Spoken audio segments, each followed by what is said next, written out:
Vamos hoy a dedicar una parte, un tiempo de la conferencia para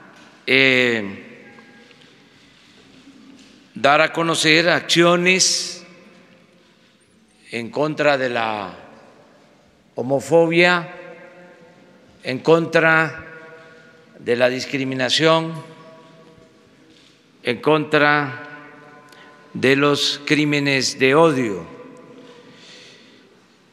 Nosotros estamos construyendo una auténtica democracia y el sustento principal de la transformación es el garantizar las libertades a todos los mexicanos.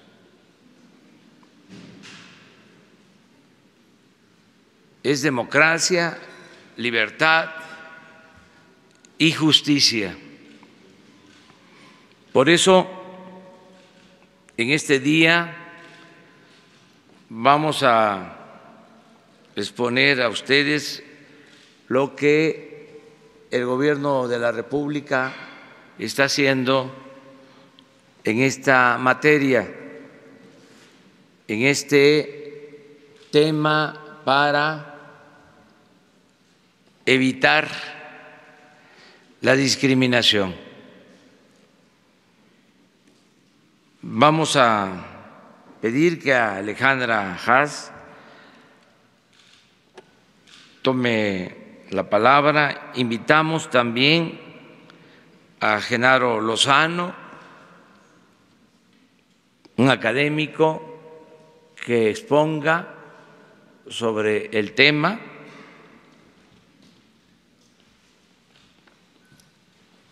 Y al doctor Hugo López,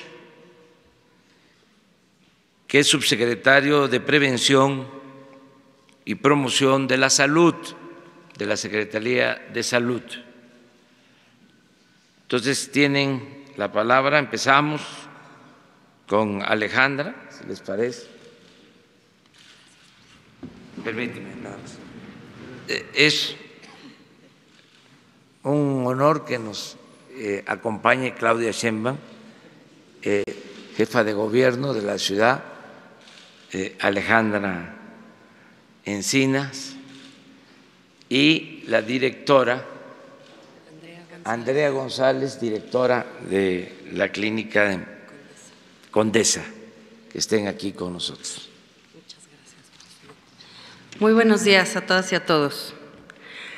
Hoy las personas de la diversidad sexual siguen viviendo con miedo. Miedo a expresar sus sentimientos y sus afectos hasta con sus familias. Miedo a hacer cosas tan cotidianas como ir a la escuela, ir al trabajo, incluso miedo a salir a la calle. Y tienen miedo porque son rechazadas en sus hogares, son despedidas de sus trabajos, son agredidas en las escuelas y acosadas en las calles. Peor aún, son víctimas de crímenes motivados por el odio, solo por ser quienes son. Y no es justo que las personas vivan con miedo solo por ser quienes son.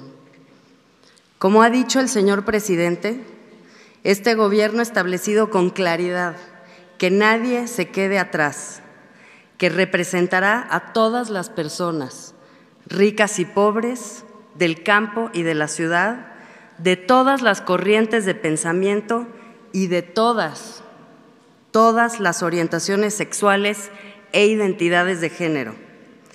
Y no se trata solo de palabras. Hablamos de acciones concretas para transformar la vida de las personas. Enunciaré solamente algunas de estas acciones. Los servicios de salud serán dignos y apropiados para las personas de la diversidad sexual.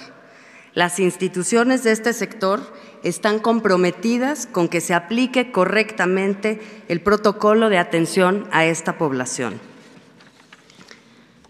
También se impulsan acciones de inclusión laboral que garanticen que todas las personas tengan las mismas oportunidades sin importar su identidad o su orientación. Entre otras acciones, reforzaremos la norma mexicana de igualdad laboral y no discriminación para que mejoren las oportunidades para todas y para todos. En las escuelas del país, nuestras niñas, niños y jóvenes están viviendo auténticas pesadillas por ser quienes son o por cómo son percibidos. No podemos permitir que nuestras escuelas sigan siendo espacios de discriminación y de violencia. En el acuerdo educativo recién publicado ya se indica que el sistema educativo será inclusivo y respetuoso de las diferencias. En conjunto, autoridades, maestros y el resto de la comunidad escolar trabajarán para volver realidad este derecho. Para que las investigaciones sobre crímenes de odio sean efectivas y la atención a las víctimas sea digna, todas las procuradurías y fiscalías del país deben atender el protocolo de actuación en los casos que involucren a esta población. Con estas y otras acciones no se pretende otorgar derechos especiales a nadie. El propósito es eliminar la discriminación que impide que las personas ejerzan sus derechos. Otro ejemplo más es la medida que ayer anunció la Secretaría de Relaciones Exteriores.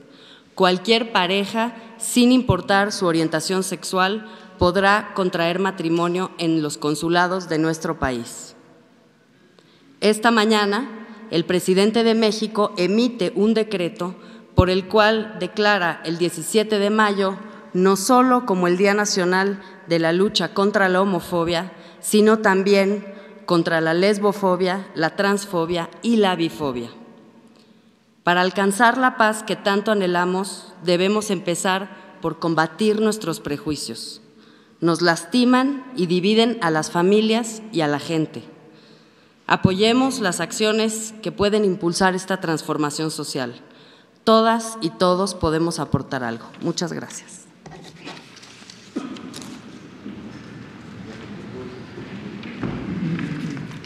Muy buenos días a todas y a todos. Agradezco la invitación del presidente López Obrador para hablar sobre el 17 de mayo, fecha en la que se conmemora, en la que se celebra el Día Internacional contra la Homofobia, Bifobia y Transfobia. Una fecha que sirve para pensar y conmemorar también los logros, pero también los pendientes, los retos y los desafíos a nivel global, a nivel nacional y también a nivel local. En la década de los años 70, una mujer llamada Nancy Cárdenas salió del closet y lo hizo en la televisión nacional y desafiante y valiente le dijo al periodista Jacobo Zabludovsky: estoy aquí porque soy lesbiana y porque quiero los mismos derechos para todos. La necia y formidable Nancy Cárdenas, como la llamara el escritor Carlos Monsiváis, es la madre del movimiento LGBT, lésbico, gay, bisexual y transmexicano. En esa década, en los años 70, no había un solo derecho para las poblaciones de la diversidad sexual. Por el contrario, lo que había era intimidación, acoso, bajo el pretexto de haber cometido faltas a la moral. Gracias al trabajo de activistas LGBT, pero también al de aliadas y al de aliados, nuestro país es hoy mucho más justo, mucho más incluyente. Activistas LGBT pasaron pronto de lo lúdico y lo clandestino a lo político y lo público, y siguiendo el eco y el ejemplo de Nancy Cárdenas, salieron valientemente a las calles a protestar y a demandar derechos, a exigir dignidad y ciudadanía plena. Justo este 2019 se celebra ya el 41 aniversario de la Marcha del Orgullo aquí en la Ciudad de México. A mediados de los años 90, la irrupción del movimiento zapatista nos hizo voltear a vernos a todos a los ojos y entender las múltiples discriminaciones de los pueblos originarios y también, por supuesto, de la diversidad sexual. A partir del 2001, las feministas lésbicas tomaron la batuta y presentaron la primera iniciativa de ley para reconocer a las parejas del mismo sexo en México y en América Latina. 5 años después, en el 2006, las sociedades de convivencia pusieron al entonces Distrito Federal en la vanguardia de los derechos para las personas LGBT en todo el país. En 2009, el movimiento LGBT, la coalición Sociedad Unida por el Matrimonio Igualitario, impulsó y arropó la llamada Ley Razú y con ello avanzó el matrimonio igualitario en esta ciudad y la puso además en el radar del mundo entero. Desde entonces se ha desencadenado un lento pero constante efecto dominó en todo México. Tan solo esta semana, tan solo ayer, los congresos de los estados de Hidalgo y de San Luis Potosí aprobaron el matrimonio sin discriminación y en el Congreso de Chihuahua también se presentó una iniciativa. Esas legisladoras, esos legisladores entendieron que el amor es el amor. Ya son 18 los estados que permiten por la vía legislativa o por la vía judicial el matrimonio sin discriminación. 18 estados de 32, ya son la mayoría. El matrimonio igualitario es mayoría ya y debemos sentirnos muy orgullosas, muy orgullosos de los activistas, de legisladoras, de legisladores aliados y del Poder Judicial, también de nuestra Suprema Corte, que ha validado y exigido también estos derechos. Pero también hay que estar muy orgullosos de la gente, del pueblo. La más reciente encuesta nacional de discriminación que se presentó ayer, realizada por CONAPRED, indica ya que el 60% de la población mexicana apoya el matrimonio igualitario, 60% a favor, y entre los jóvenes de 18 a 30 años este número crece hasta 70%. Hace apenas 15 años esto parecía impensable. Esto ya cambió y es de celebrarse, pero no ha sido fácil. Lo mismo ocurre con la identidad de género. 6 estados del país tienen ya leyes que reconocen el derecho a la identidad para las personas trans. Falta todavía mucho por hacer, pero ayer justo una joven abogada, activista, indígena y mujer trans llamada Jessica Marjan detalló los retos para las poblaciones en la Secretaría de Gobernación a integrantes del Gabinete del Gobierno de México, que dicho sea de paso, es el gabinete más aliado en la lucha de los derechos humanos para las personas LGBT en la historia de este país. Hemos avanzado colectivamente mucho y celebramos colectivamente lo logrado hasta ahora, e incluso hay excelentes noticias, históricas noticias en el tema del VIH-Sida que presentarán más adelante, pero el panorama dista de ser óptimo. Según la organización Letra S, 473 personas fueron asesinadas en el sexenio anterior, simplemente por ser gays, lesbianas o trans, y este año ya van 28. Apenas la semana pasada, a menos de 3 kilómetros de aquí, de donde estamos, de Palacio Nacional, un restaurante llamado La Cañita fue atacado por sujetos con odio a las mujeres lesbianas, porque el odio mata. La ideología del odio que diseminan grupos antiderechos mata, la lesbofobia mata, la transfobia mata, la homofobia mata. Así de simple, así de fuerte, así de contundente. El gobierno que encabeza, presidente, el gobierno que encabeza Andrés Manuel, tiene que decirlo muy claro: no hay cuarta transformación posible sin las personas LGBT en México. Nuestro país no va a ser más justo, seguro e incluyente si seguimos discriminando, si seguimos diciendo que estos temas no importan, si seguimos pensando en consultas para los derechos humanos. México solamente será un país más justo e incluyente si se respeta el derecho de todas las personas a opinar, de la sociedad civil a colaborar de la mano del Gobierno de México, de los periodistas a realizar su trabajo sin intimidación y especialmente si se avanzan los derechos de las personas más vulnerables, de las personas indígenas, de jóvenes sin oportunidades, de personas trans, de personas con discapacidad, de adultos mayores, de personas que viven con VIH-Sida y de nuestros hermanos y hermanas migrantes que pasan por territorio mexicano. En todos estos grupos, en todas las familias, en todas las calles, en todos los partidos políticos ya hay al menos una persona LGBT. Estamos en todos lados, somos tus senadoras, somos tus pastores en iglesias cristianas incluyentes, somos tus nietos, somos tus hijas, somos tus hijos y no estamos enfermos. No hay nada que corregir, somos personas, somos mexicanas, somos mexicanos igual que tú. En el 2010, Felipe Calderón le abrió la puerta a la homofobia del Estado al cambiarle el nombre al día que hoy celebramos y combatir el avance del matrimonio igualitario. Y lamentablemente el Partido Acción Nacional ha votado mayoritariamente en contra de los derechos de las personas. En 2016 el presidente Peña Nieto cambió esta postura, le abrió la puerta a los pinos, a la diversidad sexual, decretó el primer Día Nacional contra la Homofobia en nuestro país, presentó un paquete de iniciativas en la materia, pero su partido, el PRI, lo dejó solo, le dio la espalda. Hoy se acaba de decretar el 17 de mayo como el primer Día Nacional contra la Homofobia, Lesbofobia, Bifobia, Transfobia, tal y como debe llamarse. La puerta abierta se ha ensanchado y no debe cerrarse, mucho menos en un gobierno de izquierda que lucha por la justicia social, mucho menos cuando la historia de los avances de la diversidad sexual ha ido acompañada de los distintos partidos socialdemócratas y los de izquierdas que han existido en México. Y hay que decirlo, Morena hoy ha votado a favor de todas las iniciativas de matrimonio igualitario y de identidad de género que se han presentado, y lo ha hecho con el apoyo de muchos otros partidos, del PRD, del PT, del Movimiento Ciudadano, y en algunos casos del PRI, Partido Verde y Nueva Alianza. México no será un país más libre, más justo y más equitativo sin la diversidad sexual. México no será un país menos desigual hasta que la dignidad de todas las personas, incluidas las LGBT, se haga costumbre. Porque solamente la inclusión y la verdad nos harán libres. Porque el respeto al derecho ajeno, el respeto a la diversidad ajena, el respeto a la otredad es y traerá la anhelada paz. Por ello, todas las personas, todas las identidades, todas las orientaciones, todas las familias, ni un paso atrás. Gracias, presidente. Muy buen día tengan todas y todos. La discriminación mata. Es un grave determinante de los problemas de salud porque restringe el acceso efectivo a los derechos a la protección de la salud, al acceso oportuno y al acceso de calidad. Daña, por tanto, a los individuos, tanto como a la sociedad. Es por eso que en este gobierno el compromiso indeclinable con el derecho a la protección de la salud nos lleva a luchar contra la discriminación y a buscar un acceso igualitario, incluyente, a los servicios de salud en todas sus dimensiones.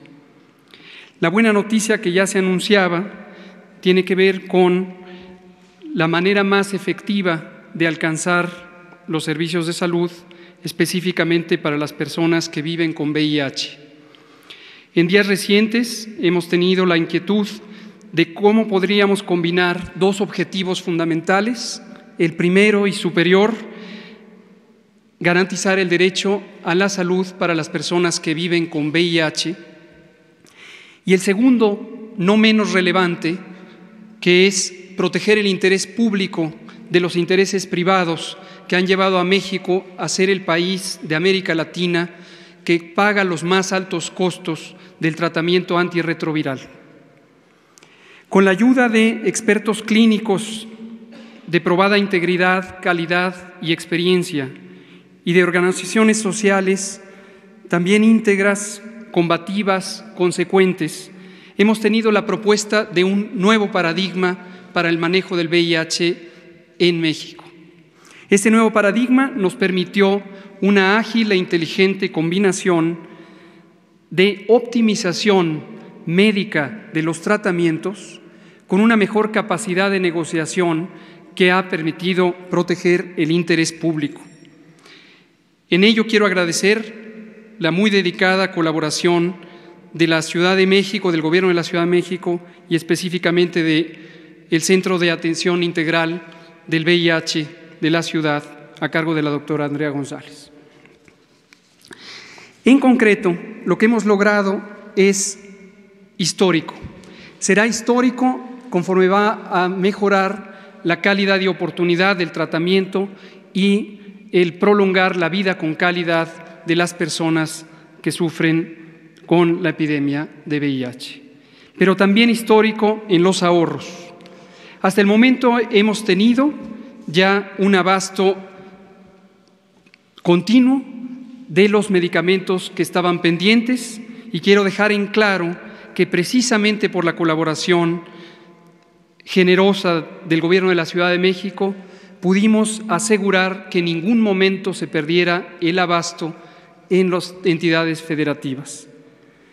Hoy hemos asignado más de 80% de las contrataciones de compra y hemos tenido un ahorro extraordinario, nunca antes visto en nuestro país, de 1.700 millones de pesos. Esto corresponde a más del 50% del gasto anual total en el tratamiento antirretroviral, con reducciones de hasta el 76% en algunas claves, y agradezco también la hábil e inteligente participación de la maestra Raquel Buenrostro, oficial mayor de la Secretaría de Hacienda. Hemos logrado esta combinación inédita de efectividad terapéutica, de eficiencia terapéutica, que nos permitirá seguir avanzando en la lucha contra la epidemia de VIH-Sida. Gracias. Bueno, pues esto es lo que queríamos informarles y abrimos, si les parece, sobre este tema y posteriormente tocamos otros temas.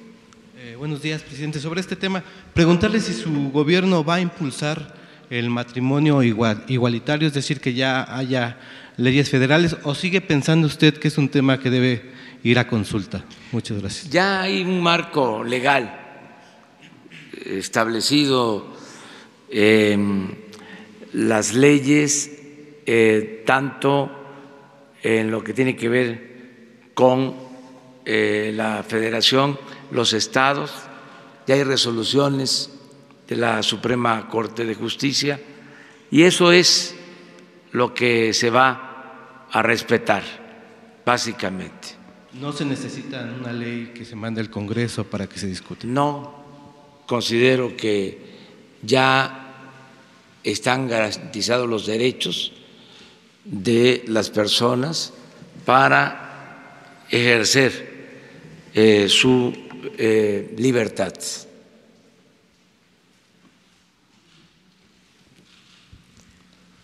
Gracias, buenos días, señor presidente. Alejandro Lelo de la Red. Preguntarle, presidente, ¿no existen las cartas que usted le envió al rey de España y al Papa, así como la que recibió del presidente Felipe Calderón? Parece absurda la pregunta, pero le voy a decir por qué. Hice una solicitud de transparencia a la Secretaría de Relaciones Exteriores. Me respondieron que las cartas las tiene la Oficina de Presidencia. La Oficina de Presidencia me respondió que las cartas las tiene la Cancillería. Y sobre la carta que usted recibió del presidente Felipe Calderón, que nos lo contó aquí mismo el pasado 8 de abril, también me dice la Oficina de Presidencia de la República que son inexistentes. Preguntarle, presidente, ¿en verdad no existen estas cartas como lo responde la Oficina de Presidencia? ¿O hay alguna estrategia para no entregarlas o una estrategia dilatoria para entregar las cartas? Gracias, presidente. Bueno, miren, acerca de las cartas, yo di a conocer aquí que íbamos a esperar a que se asentaran las cosas, a que se serenaran los ánimos por la polémica que generó la carta al rey, y en eso estamos. Hay elecciones todavía en España, creo que a finales de este mes, ya a partir de ahí, para ser muy cuidadosos de las formas, vamos a dar a conocer la carta al rey. Por transparencia, perdón, presidente, ¿por qué no las entregan? ¿Por qué responde la presidencia que son inexistentes? Pues no sé, pero yo hago el compromiso con ustedes de darlas a conocer a principios de junio, si les parece. Es una cuestión de respeto, de diplomacia. Nosotros dimos a conocer las cartas, o mejor dicho, enviamos las cartas, y de repente las filtraron. Cuidamos la forma y filtraron la carta.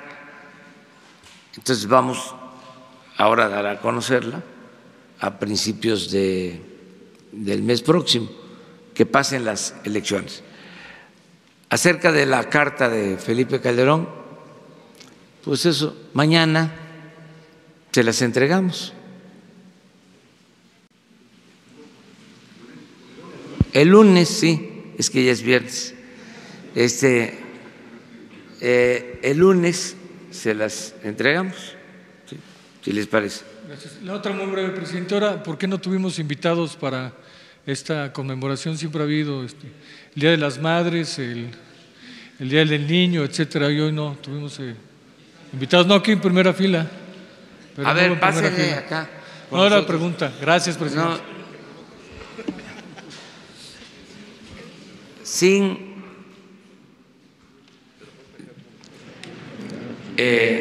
limitaciones, somos partidarios ya lo hemos dicho, de las libertades y estamos en contra de la discriminación.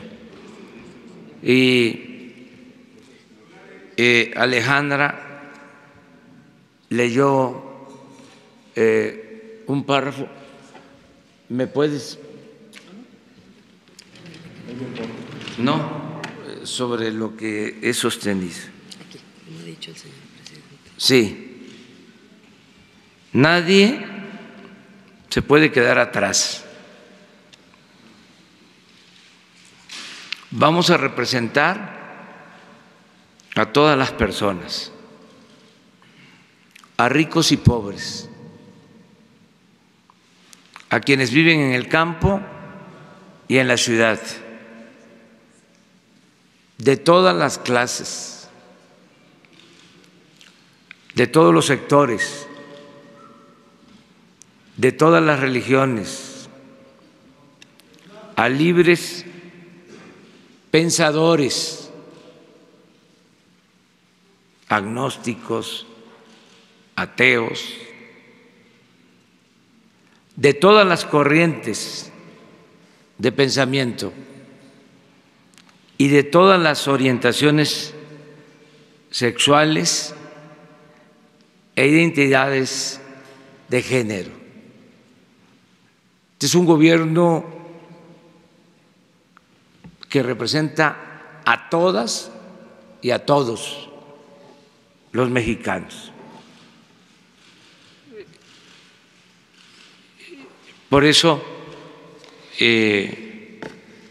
este día se trata este asunto que tiene que ver con las libertades y con no permitir la discriminación, independientemente de la forma de pensar de cada quien. Tenemos que ser respetuosos de las libertades.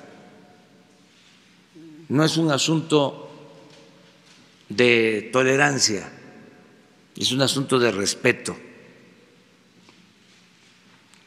a las libertades.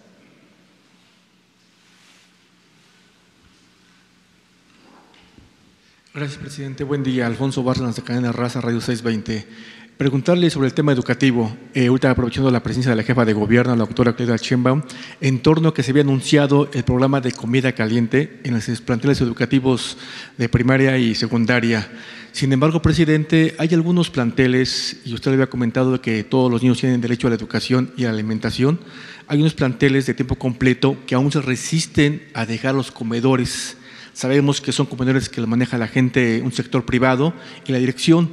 ¿Qué está pasando con ese programa? ¿Cuándo va a entrar realmente? Y si es obligatorio que las escuelas deben llevar a cabo este programa como debe de ser para garantizar la educación y la alimentación como debe de ser a todos los menores, toda vez de que algunos padres de familia pues no cuentan con el apoyo económico, se está cobrando de 25 a 30 pesos diarios y lamentablemente hay menores de edad que se quedan sin alimentación. ¿Qué va a pasar en este caso, señor presidente? Gracias. Sí, es un propósito el que se apoye a estudiantes, sobre todo a los estudiantes pobres, de familias de escasos recursos económicos, y lo estamos haciendo a través de becas que se están entregando en preescolar, en primaria, en secundaria, en nivel medio superior, en nivel superior. Es un programa de becas amplísimo de apoyo a estudiantes. Y estamos también buscando la forma de reforzar lo de la alimentación en las escuelas. Existe ya en algunos casos, pero no es suficiente. Y lo que queremos es buscar el mejor mecanismo para que funcione bien. Me ha tocado ver escuelas rurales, comunidades muy apartadas, en donde hay muy buena organización de madres, padres de familias, maestros, y las madres se turnan y van a hacer la comida a la escuela. El gobierno da los recursos para los alimentos y es un sistema que funciona bien en la práctica. Eso es lo que queremos, buscar que le llegue el apoyo de manera directa a la organización escolar, a lo que antes eran las sociedades de padres de familia, para que junto con los maestros administren los fondos y se compren los alimentos, se preparen los alimentos y hay alimentos en las escuelas. Sí, gratuita. Es el propósito. Vamos poco a poco en esto, pero el gobierno va a garantizar el derecho a la educación a todos y no va a importar la condición económica o social de los padres. Ese es un compromiso. Por eso estamos organizando bien al gobierno. No es una excusa, pero era un desorden. Ayer hablaba yo de que la política, entre otras cosas, es poner orden en el caos. Lo que imperaba, lo que prevalecía era la corrupción, el saqueo. Entonces, estamos poniendo orden y esto nos va a permitir pues tener presupuesto suficiente para atender las necesidades básicas. Lo de los medicamentos es un ejemplo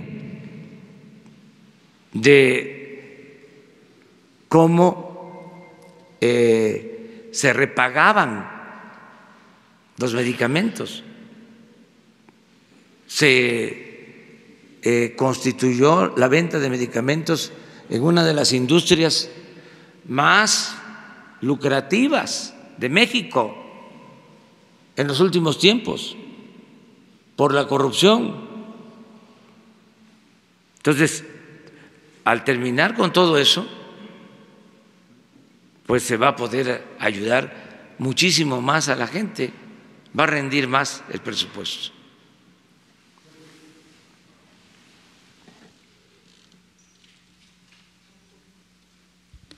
Buenos días, Tomás de la Rosa del periódico Eje Central.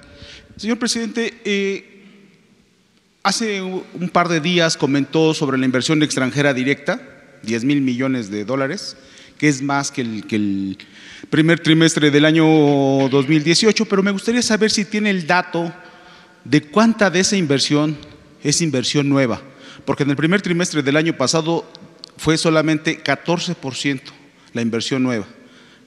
Y sobre Pemex, señor presidente, se anunció el refinanciamiento de 2.500 millones de dólares, pero eso es solamente el 2.3% de los 106.502 millones de dólares que tiene Pemex al 31 de marzo. Y no sé si estaría buscando Hacienda o Pemex una mayor reestructura, porque no sé si sabe usted, señor presidente, pero Pemex paga diario 23.6 millones de dólares de puros intereses. Ojalá nos pudiera comentar.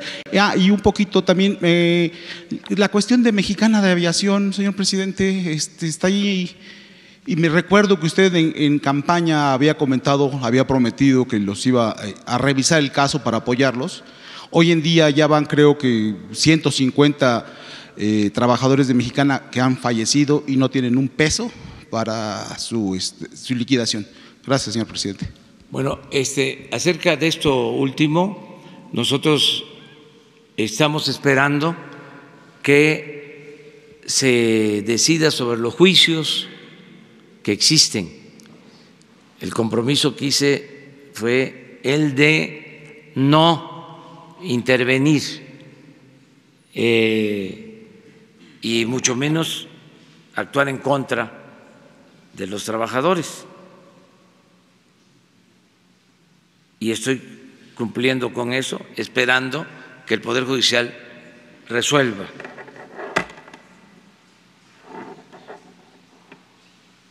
Y estamos en condiciones de ayudar en todo lo que podamos. Acerca de lo de Pemex, pues ya lo hemos explicado bastante.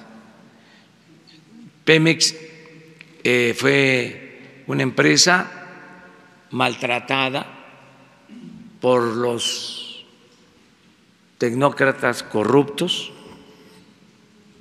neoliberales o neoporfiristas, que querían destruirla como empresa. Pero es tan noble esa empresa porque el petróleo es un gran negocio, de que no pudieron acabarla, destruirla. Y ahora esos mismos son los que de manera cínica, cretina, dicen Pemex es una empresa endeudada, cuando ellos mismos la endeudaron.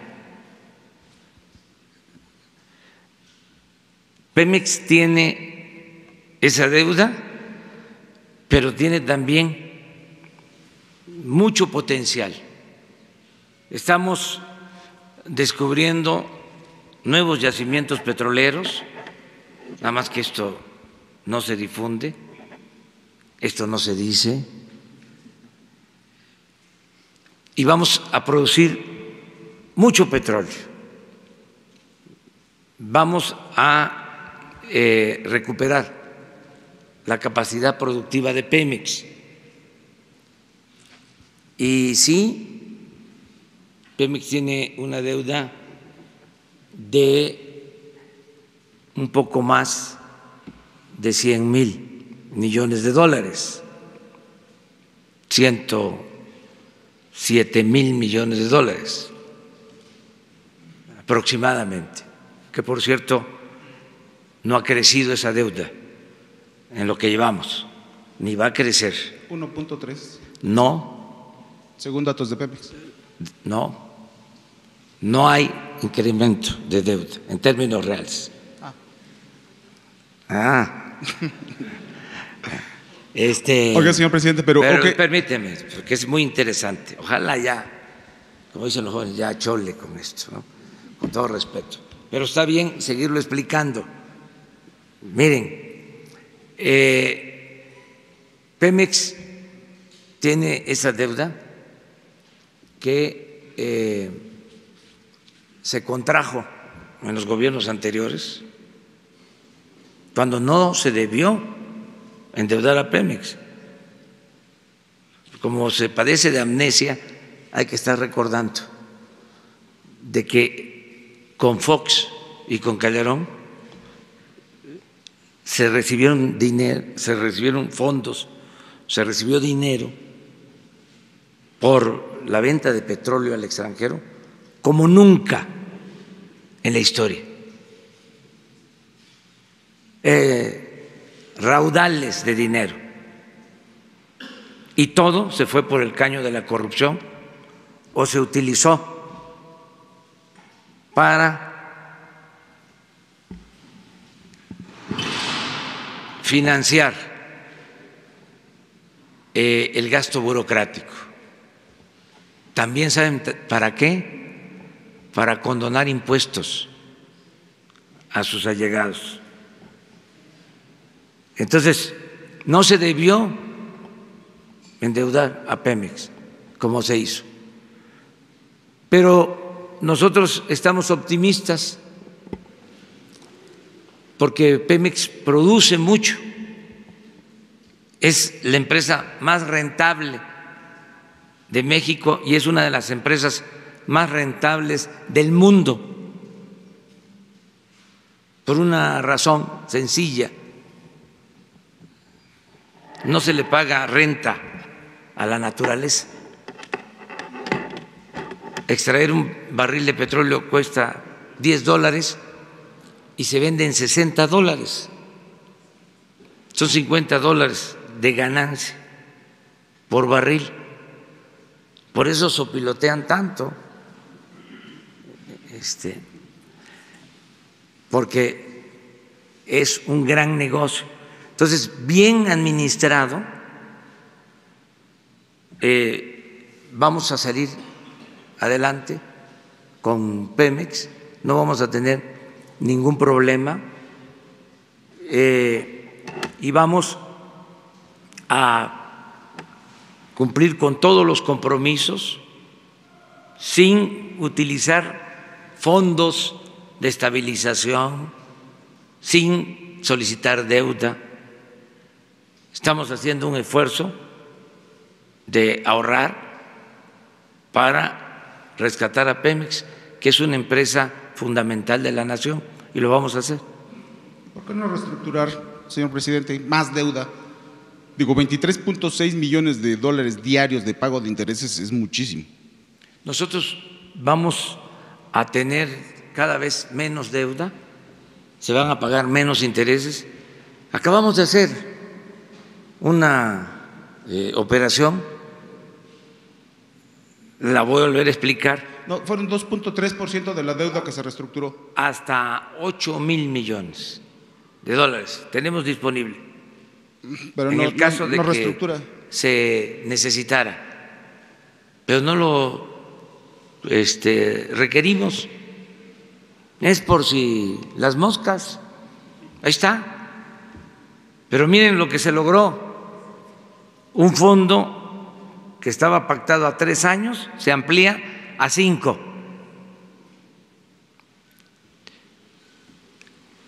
También se amplía el monto a 8,000 millones de dólares y se amplía el plazo, se amplía el monto y se reduce la tasa de interés. A ver, un economista pues debe saber, cualquier persona, de que esto tiene que ver con la confianza que se le tiene al país y al gobierno. ¿Y saben de dónde dimana la confianza? De que ya no hay corrupción tolerada en el gobierno. Y esa información la manejan pues los bancos extranjeros y los financieros. Saben muy bien lo que está sucediendo, porque todos los días tienen información acerca de el dato de inversión extranjera directa. Es nueva inversión, 10,000 millones de dólares. Ayer la Secretaría de Economía dio el informe y le voy a pedir a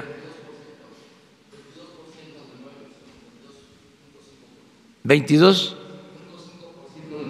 nueva inversión, 22.5 de nueva inversión, incremento de inversión con relación al mismo trimestre del año pasado. ¿Cuál es su meta para 2019 de inversión extranjera directa, señor presidente? 7% de aumento. Pues es cosa de proyectar. Si así fue el primer trimestre, hagamos la cuenta de cómo nos va a ir en el año. Va a haber más inversión extranjera en el país este año que el año anterior, 7% promedio, mínimo.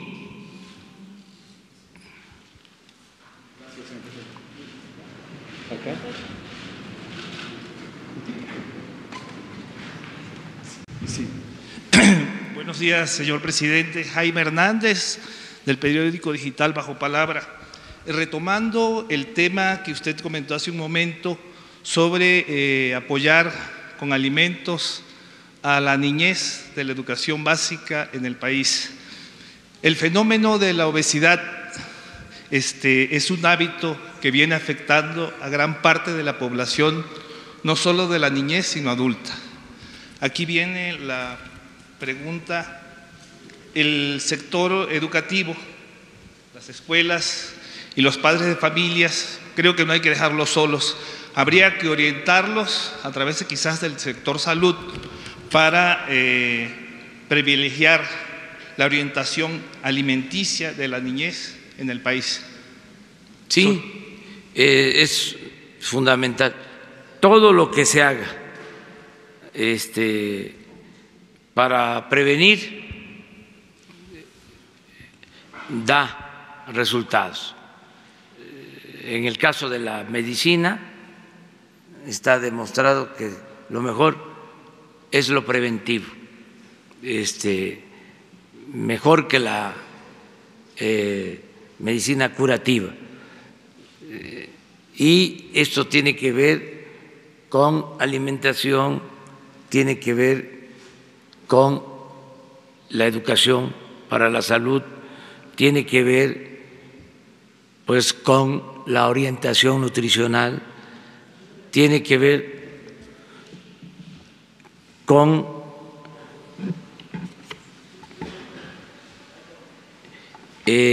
hábitos, tiene que ver con la práctica del deporte, el ejercicio. Todo esto es muy importante y es lo que se está haciendo, dando más importancia a lo preventivo.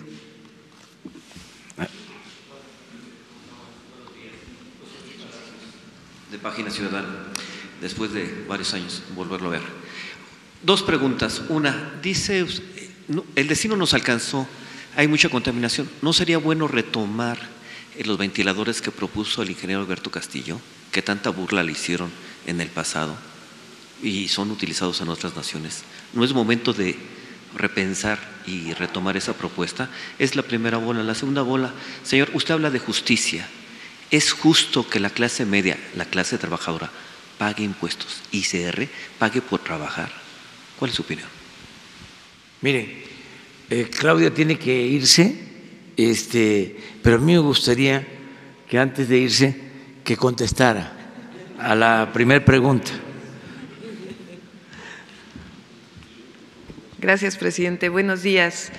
Es una alternativa que se ha estudiado mucho, no es una alternativa viable. En realidad, para reducir la contaminación, pues hay que ir a las fuentes de la contaminación. En el caso de la zona metropolitana tiene que ver con vehículos, tiene que ver con industria y recientemente por las elevadas temperaturas, los incendios agroforestales, etcétera. Entonces, ahí es donde hay que ir para reducir emisiones. Sí, por el momento inclusive le tocó a Alejandro también revisarlo y no es un proyecto viable. Gracias. Pues ahora sí. Ahora sí ya, me despido. Sí. Queda Andrea González. Está muy bien. Bueno, sí, miren, el lunes quedamos en que vamos a dar a conocer un decreto para suspender la condonación de impuestos a los llamados grandes contribuyentes, porque se ha abusado de ese mecanismo. El presidente tiene esa facultad y voy a renunciar a esa facultad mediante un decreto y luego voy a enviar, cuando sea el tiempo, modificaciones en la ley de ingresos en el mismo sentido. No quiero que se vaya a malinterpretar, no se trata de las devoluciones que se tienen que hacer de conformidad con la ley. Estoy hablando de condonación de impuestos, porque imperaba el influyentismo y la corrupción. Entonces, se condonaban año con año miles de millones de pesos, al grado de que habían grandes contribuyentes que no pagaban impuestos.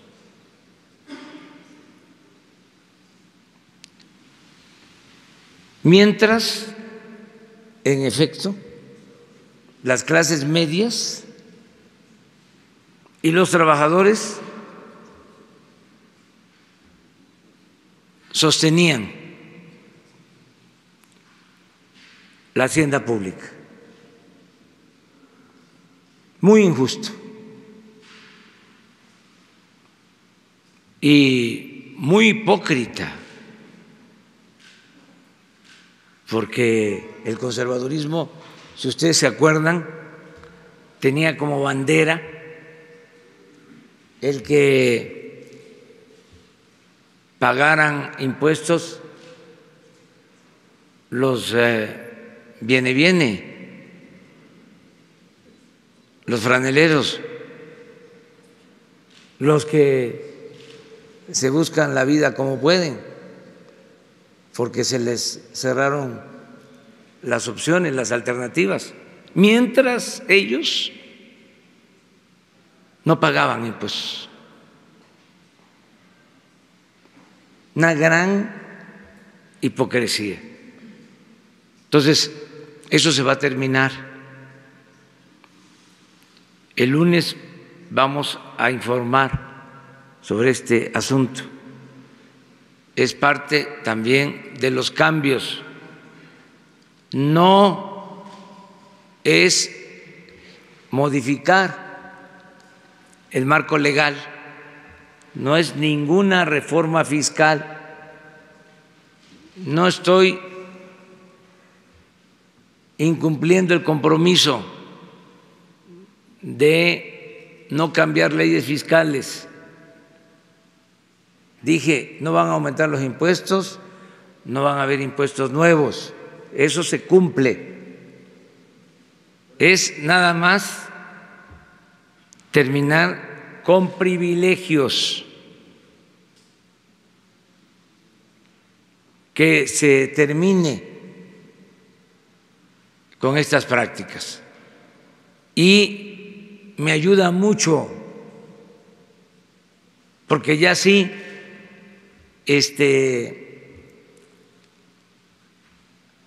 no van a estar pidiendo audiencia para tratar ese tema. Es bastante suficiente. De condonar impuestos está contemplado en el Código Fiscal. Entonces, ¿se necesitaría una reforma como la que se hizo al Código Penal para los delitos graves? Es primero un decreto y luego una modificación legal. Sí, pero vamos a iniciar.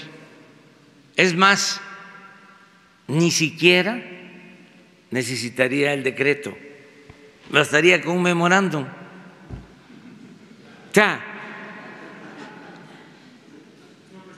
si ya es una decisión tomada, es mi facultad. Es sencillamente no permitir que haya condonación de impuestos. Y el lunes vamos, como dicen los abogados, a fundar y motivar la decisión, porque les vamos a dar a conocer el monto de lo que se ha condonado en los últimos tiempos. Todos tenemos que contribuir. Lo que está mal es que no haya justicia y que unos paguen y otros no, porque de acuerdo a la Constitución el cobro de los impuestos se tiene que llevar a cabo de manera progresiva. Es decir, el que tiene más, el que recibe más, debe de contribuir con más. Es un principio constitucional.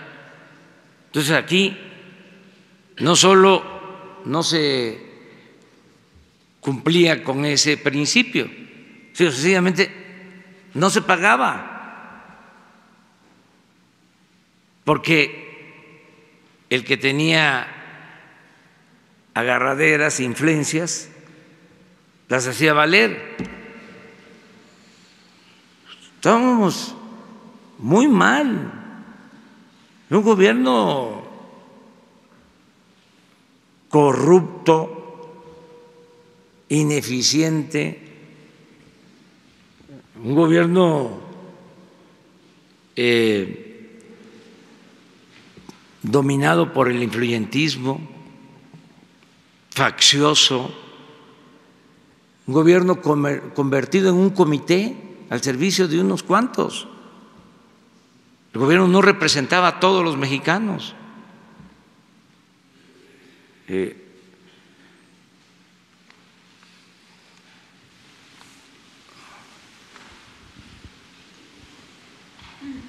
Presidente, buenos días. David Pérez de Tejada, de Informe 24. Con el tema de hoy, en esta lucha por la igualdad de personas del mismo sexo, ¿se contempla ya algo sobre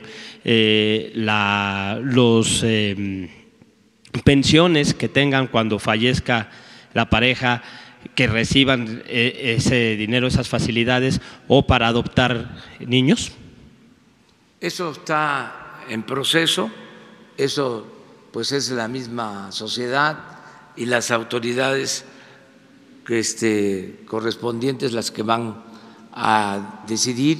Es un proceso, pero lo importante es que se vaya avanzando para el ejercicio pleno de las libertades y que no haya discriminación. Una compañera. Gracias, buenos días. Rocío Méndez, de Noticias MBS.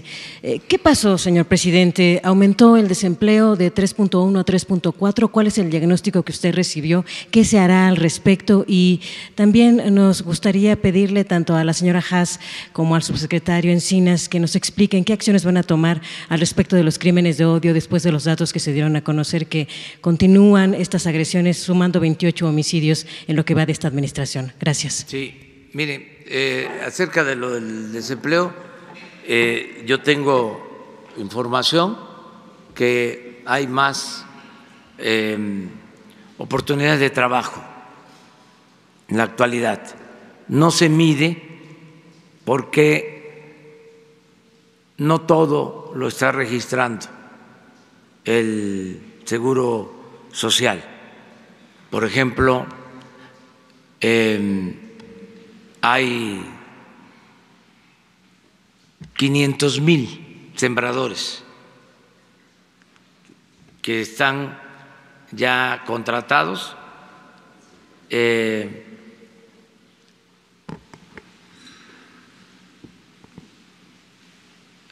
A ver, quiero ver la cifra. Son 500,000 jóvenes que están en el programa de Jóvenes Construyendo el Futuro. 500,000. Y 200,000 sembradores. En el caso de los jóvenes, 3,600 pesos mensuales de aprendices, pero son 500,000, que no está registrado. Se puede decir, es apenas un poquito más de salario mínimo, pero en el seguro se inscribe a partir de salario mínimo.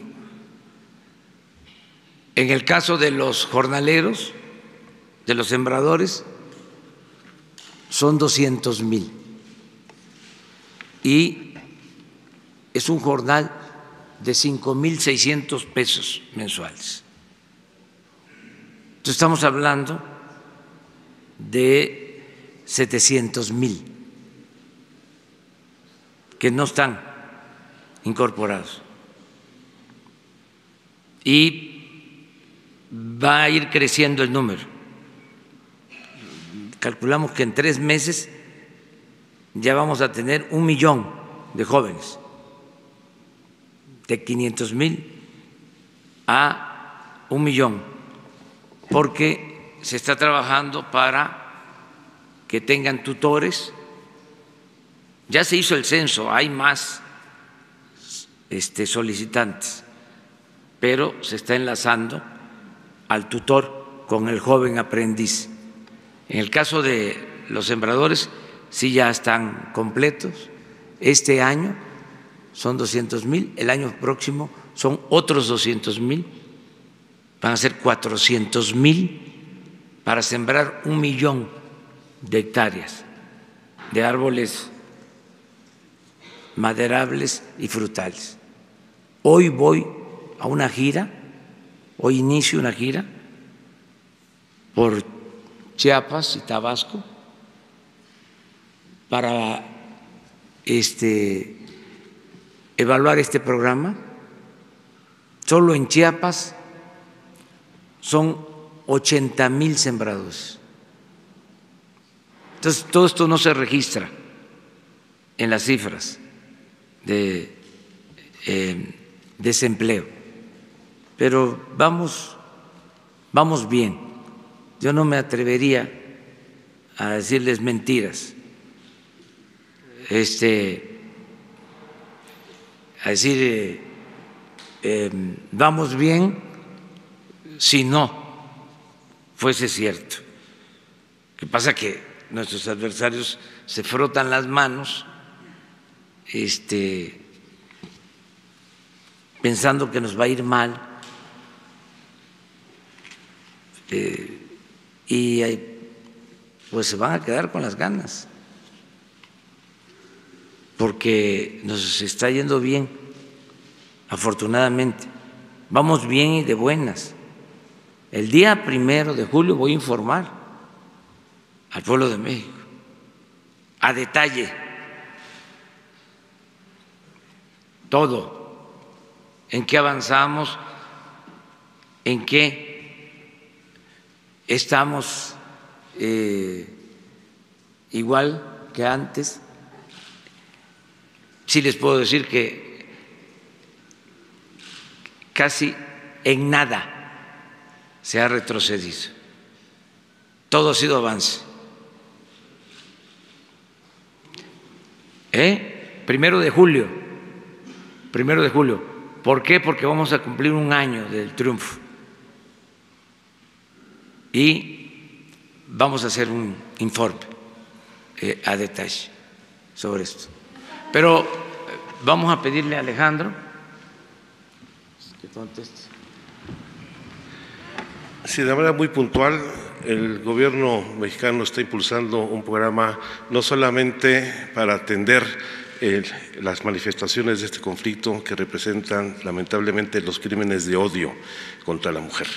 Se trata, por supuesto, de enfrentarlos con mucha firmeza desde el ámbito de la Fiscalía General y las Fiscalías de los estados para que no haya impunidad. Pero es un problema que requiere una atención integral mucho más amplia. Estamos hablando que en estos momentos el 20% de los delitos de la incidencia delictiva en el país se da dentro del lugar. Es la violencia familiar asociada también a la discriminación de sus propios miembros. Por eso lo que ha presentado aquí la presidenta del Consejo Nacional contra la Discriminación, Alejandra Haas, habla de 5 acciones muy puntuales, la primera vinculada con el tarea de las fiscalías, pero que van al fondo del asunto. Cambios sustantivos en los programas de estudio, con la atención de la Secretaría de Educación Pública para enfrentar los problemas de discriminación, en donde no solamente son los temas de homofobia, sino también de discriminación contra la mujer. Las acciones de la Secretaría de Salud para evitar la discriminación en la prestación de los servicios en los servicios de salud pública. Las tareas de la Secretaría del Trabajo para que nadie sea discriminado y se le impide el acceso al trabajo por su condición de género o su preferencia sexual. E incluso el cómo la Secretaría de Relaciones Exteriores va a facilitar el matrimonio igualitario en los consulados de México en todo el mundo. Pero hay otras acciones que se están llevando adelante. Por ejemplo, el Consejo Nacional de Población, aquí está quien lo encabeza, su secretario general Carlos Echarri, pondrá énfasis particular en desarrollar nuevas tareas, nuevos programas que permitan enfrentar las causas de origen de los problemas, evitar el embarazo temprano de niñas y jóvenes menores de edad, el evitar, dar una visión distinta de los viejos esquemas de planificación familiar para avanzar en los programas de salud sexual y reproductiva, e incluso en el Registro Nacional de Población estamos avanzando en otorgar el derecho a la identidad de las personas transgénero. Creo que son temas muy importantes que se fortalecerán con la acción de la Comisión Nacional para Erradicar la Violencia contra las Mujeres, en donde un tema fundamental va a ser la violencia contra las mujeres transgénero. Por eso es que son las principales víctimas de feminicidio, lesbianas, mujeres transgénero, que como lo dijo aquí Genaro Lozano en su presentación, hay hechos recientes aquí en la Ciudad de México que tenemos que frenar y combatir. Adelante. Buenos días, Montserrat Sánchez de Reporte Índigo. Serían para el subsecretario Alejandro Encinas. El día de ayer mataron a Francisco Romero, periodista en Quintana Roo. Es el 5º periodista según artículo 19. Contaba con el mecanismo de protección. ¿Se harán nuevamente modificaciones o qué procederá tras el asesinato de este periodista? Y en segundo lugar, si me permite, el día martes que presentó el informe sobre fosas, Sonora es el segundo estado con más fosas y justamente es de los 3 estados que no cuentan con una comisión local de búsqueda. ¿Cuándo se instalará esta en este estado? Gracias. Con mucho gusto. Sí, efectivamente, lamentablemente ayer se registró el homicidio de Francisco Romero Díaz, quien era reportero del periódico de Quintana Roo y de otros medios como le ocurrió aquí, que era un medio electrónico. Él estaba incorporado desde julio del 2018 en el mecanismo de protección con la mayor parte de las acciones que se otorgan, un programa muy severo de protección, donde incluso se estableció un domicilio para que radicara en la Ciudad de México, el cual él decidió dejar a un lado y regresar a vivir a Playa del Carmen.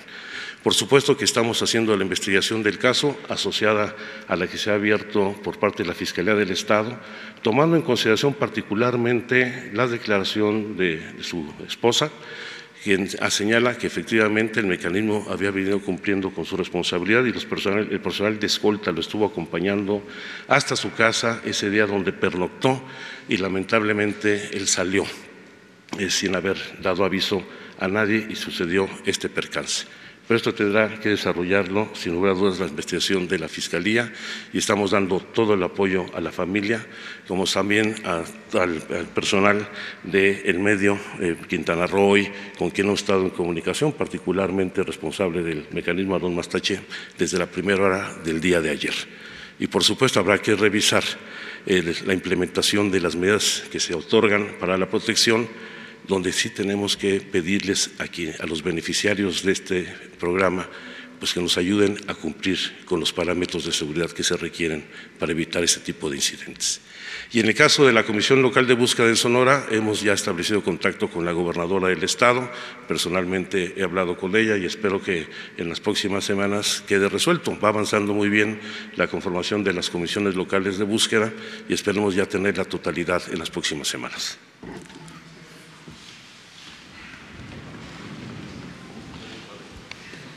Sí.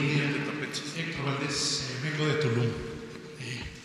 Desde ayer estoy aquí en la Ciudad de México y salí de Tulum desde el día 10 huyendo. El clima de terror que se vive en Quintana Roo, en Tulum sobre todo, es mucho, pero muy, muy grave.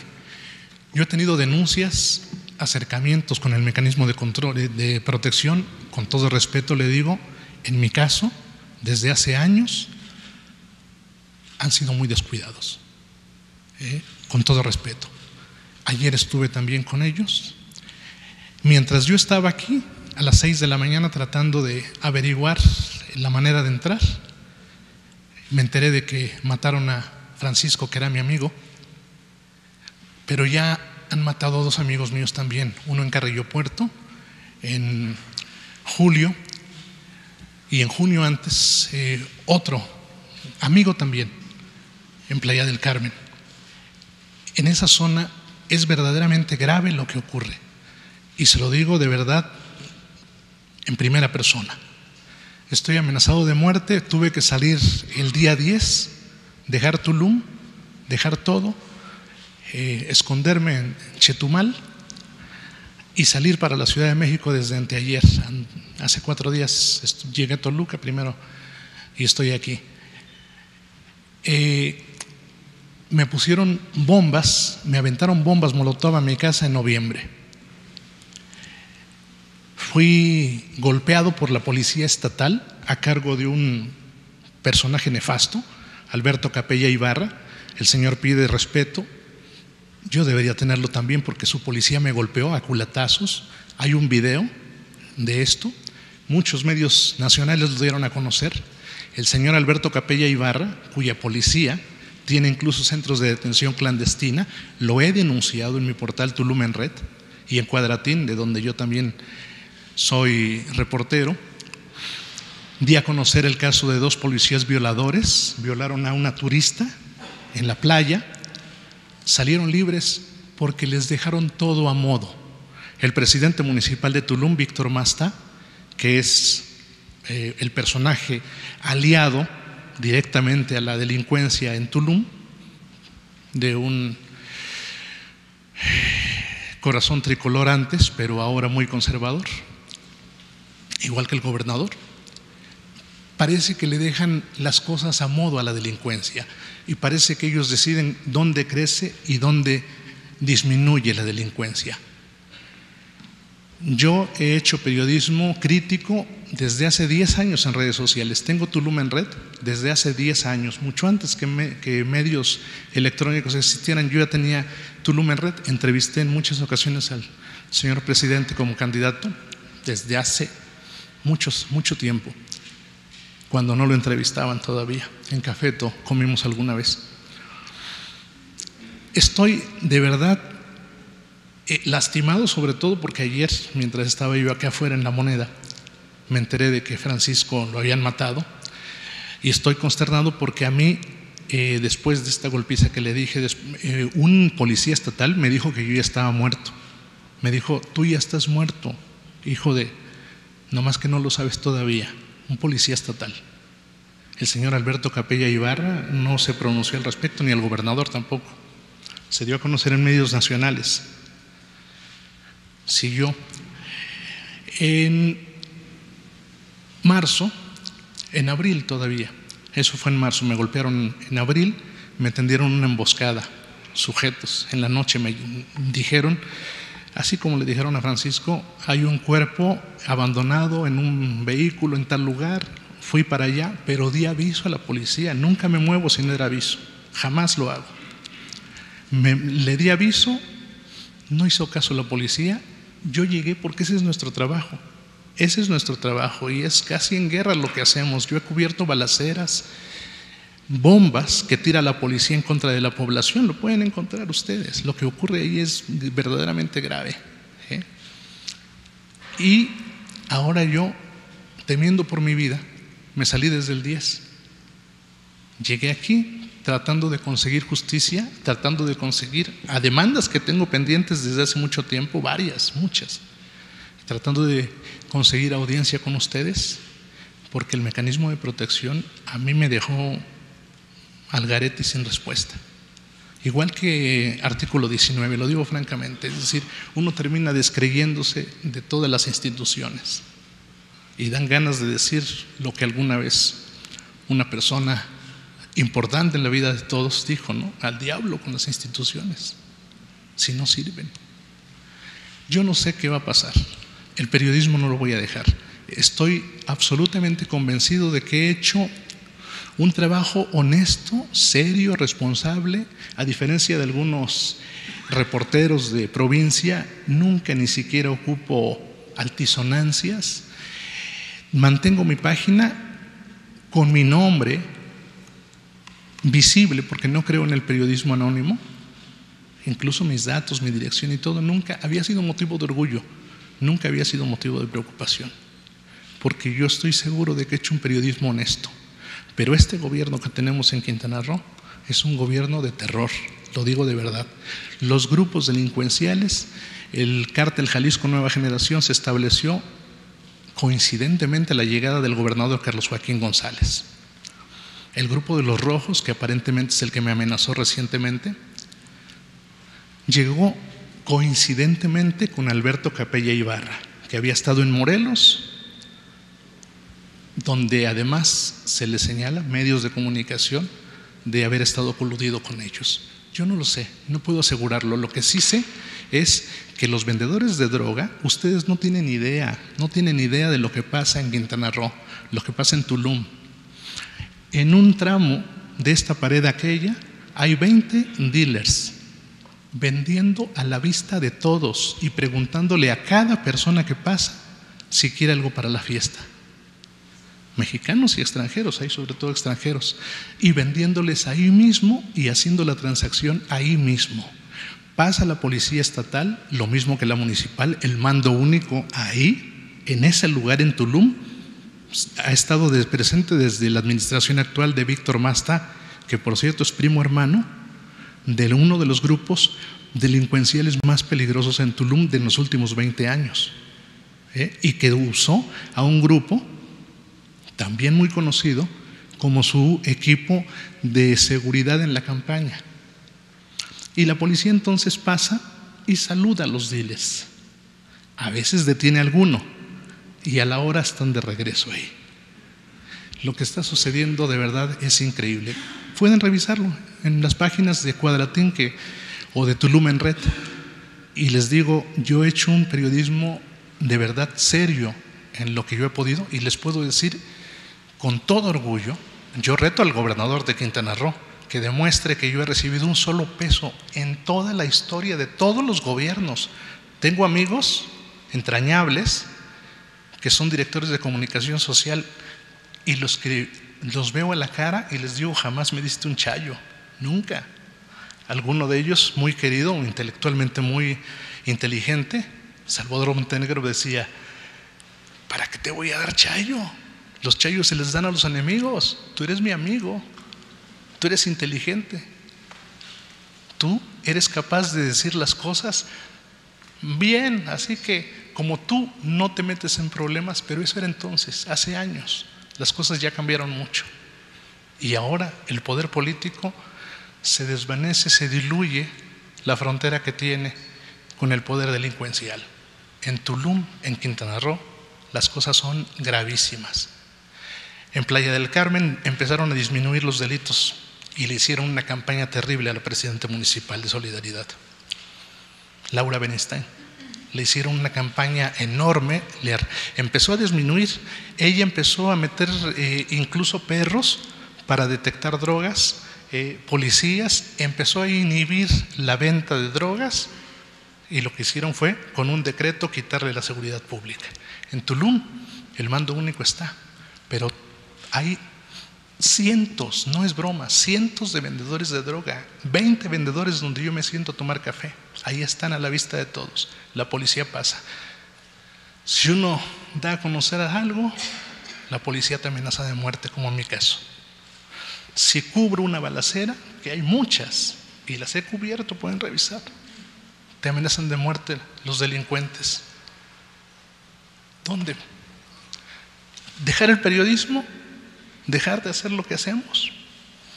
A lo mejor lo tenga que dejar de hacer, pero no creo que sea justo por la impunidad que hay. Es una impunidad enorme, gigantesca, no tienen ni idea de lo que es. Y se los digo de corazón, ojalá que la justicia federal, ojalá que las acciones federales sean capaces de revertir algo que está pasando en Quintana Roo y en el resto del país también, en muchos lugares, pero en Quintana Roo está creciendo como nunca se había visto.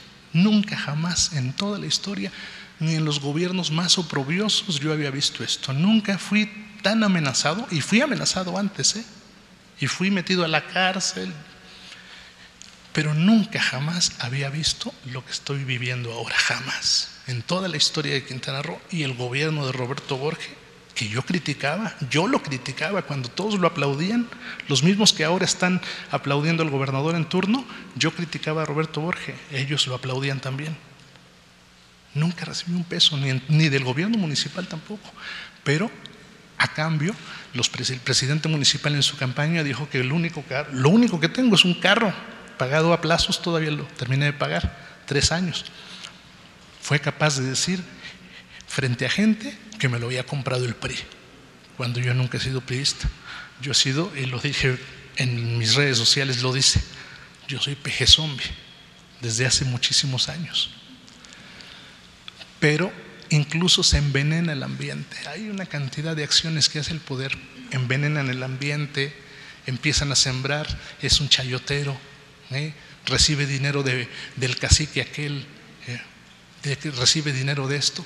Pero yo sobrevivo apenas. El periodismo es muy mal pagado, muy mal pagado. Yo recibía apoyo de 2 hoteleros amigos míos, una pequeñez para sobrevivir, ya no me lo dan. El apoyo por manejar algunas notas a favor de ellos, de las cosas benéficas que hacían, no me lo dan porque no quieren meterse en problemas con el presidente municipal.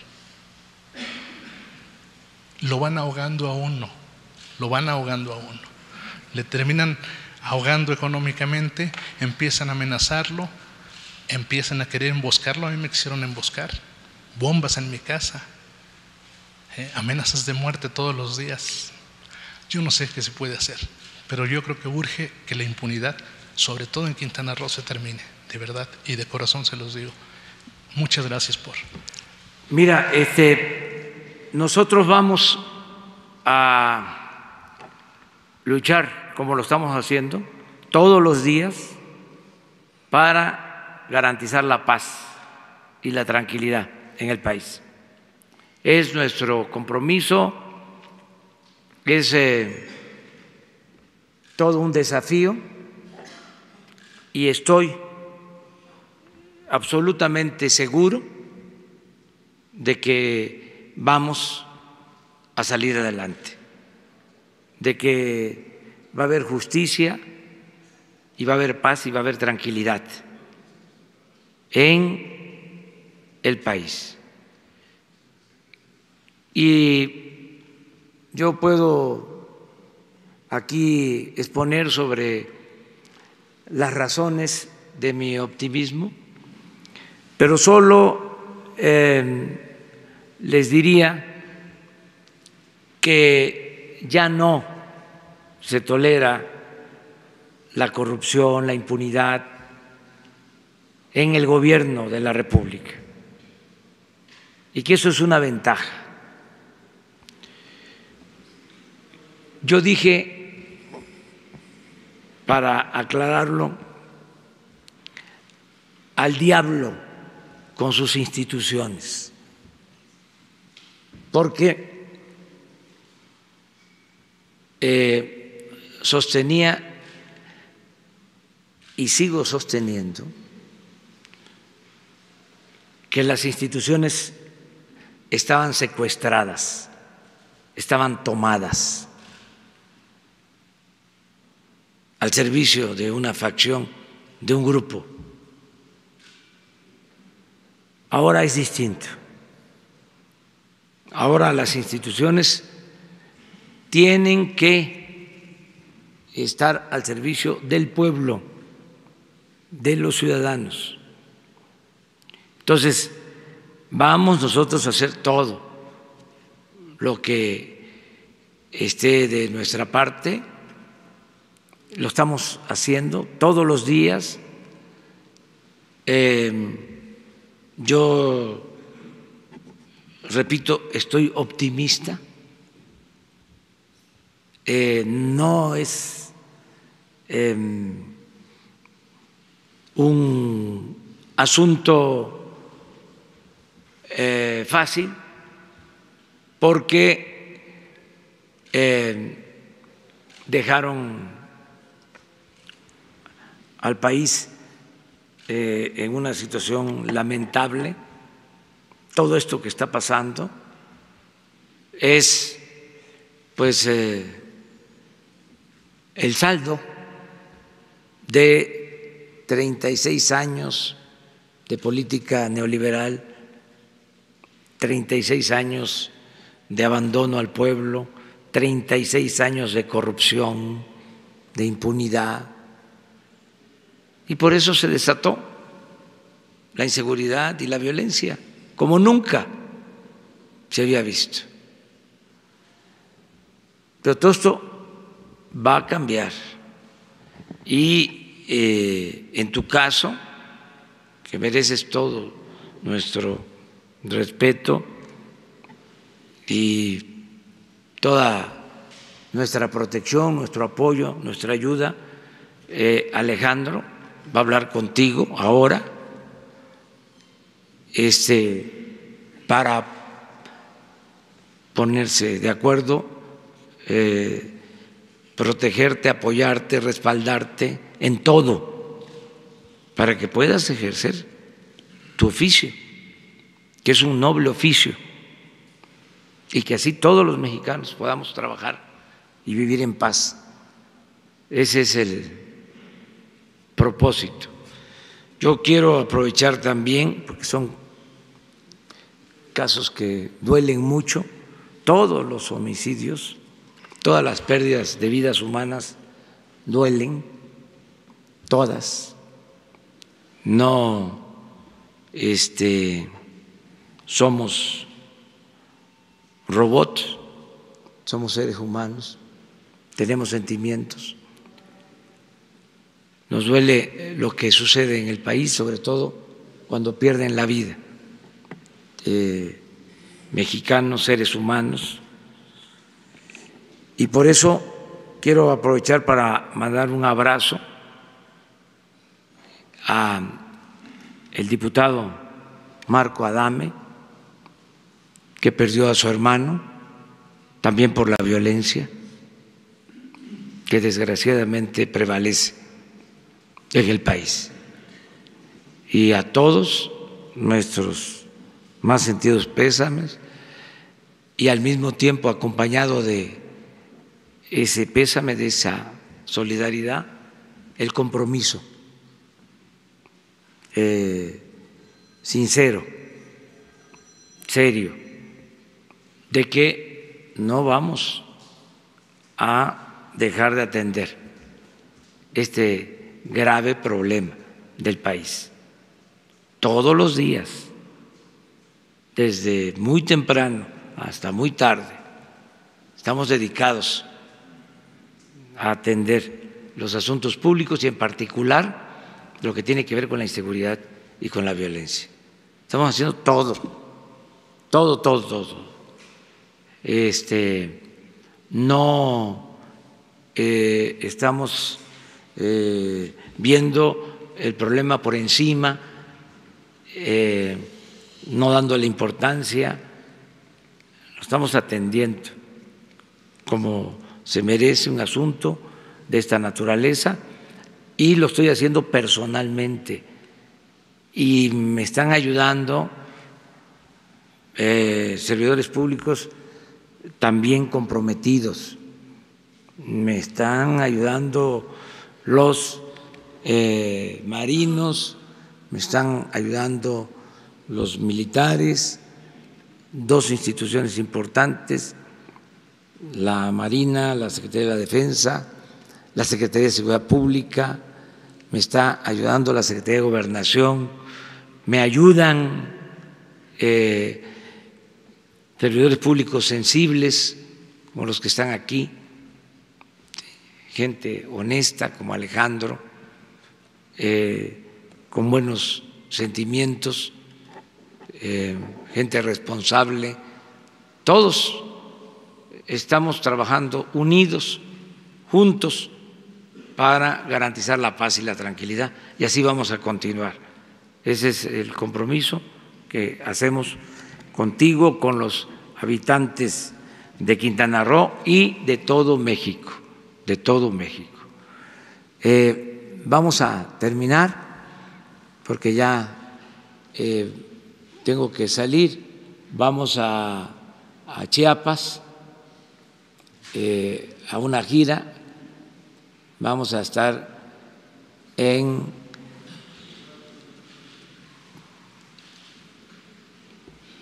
Pichucalco, vamos a estar también en Palenque, Ocosingo, vamos a estar en el Plan Balancán, vamos a hacer una evaluación del programa Sembrando Vida en esta gira, y nos vemos el lunes. Los que quieran acompañar están invitados todos a acompañarnos. Son giras de trabajo, de evaluación, pero nos damos tiempo para contestar preguntas, informarles. Muchas gracias.